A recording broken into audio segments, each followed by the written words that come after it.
Yann, il y a trois questions que je pose à tout le monde avant de terminer ces épisodes. Et la première question, c'est est-ce qu'il y a un livre que tu recommandes souvent? Je vais donner, j'imagine que ton audience, elle est plutôt intéressée par l'entrepreneuriat, le marketing. Donc moi, je vais donner le livre qui m'a le plus, qui a eu pas le plus d'impact. Enfin, c'est pas le livre où j'ai appris le plus de choses, mais c'est pour moi, c'est un livre qui te permet vraiment de passer à l'action rapidement et qui te rappelle que tu es sur la bonne route. C'est ça, en fait. Ce livre, c'est Autoroute du millionnaire. Je pense que tu le connais. Euh, De je- MG de Marco. Exactement. Je pense que tu l'as déjà lu ou pas? Ouais, je l'ai lu tout au début. Je crois que je l'ai lu au même moment où j'ai lu La semaine de 4 heures. Ça fait partie de ces livres auxquels je suis tombé directement.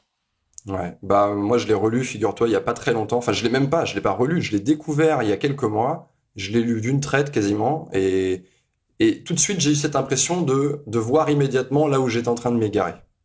Donc pour moi c'est un C'est-à-dire? livre ça retrace en fait le parcours. Alors il y a le titre qui est un petit peu clickbait, qui fait bling bling un peu, mais ça retrace le parcours du mec et son succès et toutes les erreurs qu'il a pu faire, et il te donne des conseils qui sont relativement simples. Et quand tu le lis et que t'es déjà lancé, bah tu vois tout de suite, ah tiens, je suis en train de prendre un mauvais sentier là.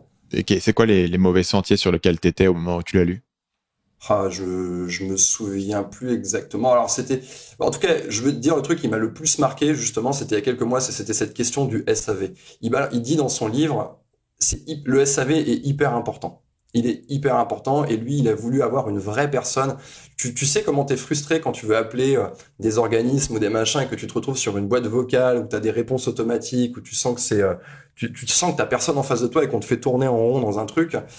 T'as pas du tout envie de faire vivre ça aux personnes. Et moi, j'ai remarqué une chose ces 10 dernières années, c'est que les personnes, elles ont tendance à s'énerver très vite quand le SAV répond pas, ou d'avoir une grosse déception derrière. Tu peux avoir un impact très négatif sur quelqu'un qui va te mettre une mauvaise note sur Google. Tu sais, sur Google, tu peux noter les entreprises. Si toi, t'as mis en place un Google Business, ce qui est d'ailleurs une très très bonne idée. Moi, je sais que j'ai conseillé à plein de gens qui montaient leur boîte, parce que tu peux avoir une vraie logique d'ailleurs de positionnement avec ce truc-là, parce que ça va rentrer dans des recherches Google, etc. Donc c'est hyper important. Les gens, ils peuvent voir en plus les notes, etc. Donc les avis. Donc tu vois, quelqu'un qui est énervé par le SAV, il peut venir, une seule personne peut te foutre la merde et te rendre dingue pendant une semaine.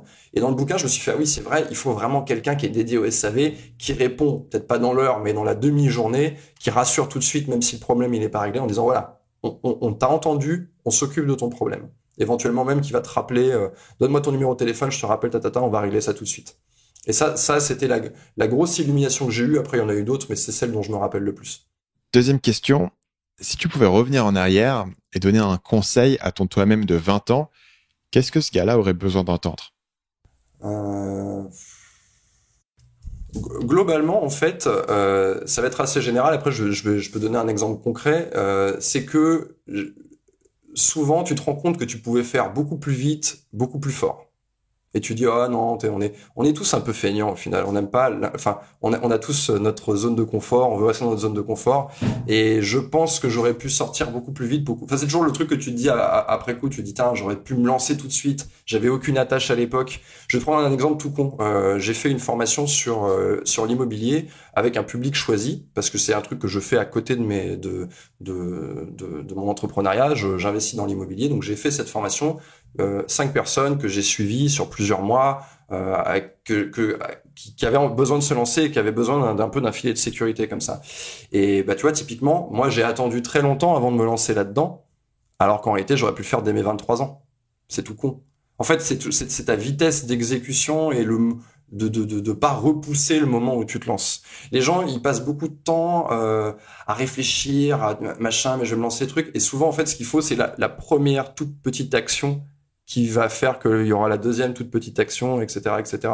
Les gens, ils vont réfléchir. Enfin, moi, je vois passer pas mal de gens qui veulent devenir entrepreneurs, qui vont passer des heures et des heures à penser sur, OK, est-ce que je fais une SARL? Est-ce que je fais une SAS? Est-ce que je fais ci? Est-ce que je fais ça? Mon logo, mon truc, mon machin. Et ça, je vois ça dans mon entourage. Et ces personnes-là, elles sont encore bloquées.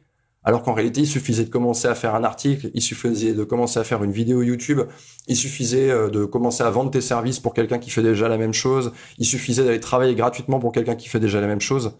C'est, ouais, c'est ça, quoi. C'est pas perdre de temps. Le temps, c'est ce qu'on a le plus précieux, et ça passe quand même vachement vite. Salut, c'est Stan, j'espère que vous avez apprécié cet extrait du podcast Marketing Mania. Bien sûr, vous pouvez retrouver l'ensemble des épisodes du podcast, y compris les instructions sur comment vous abonner sur l'application Apple Podcast ou sur votre téléphone Android en vous rendant sur mon site à l'adresse marketingmania.fr/podcast. Je vous ai mis le lien dans la description de cette vidéo.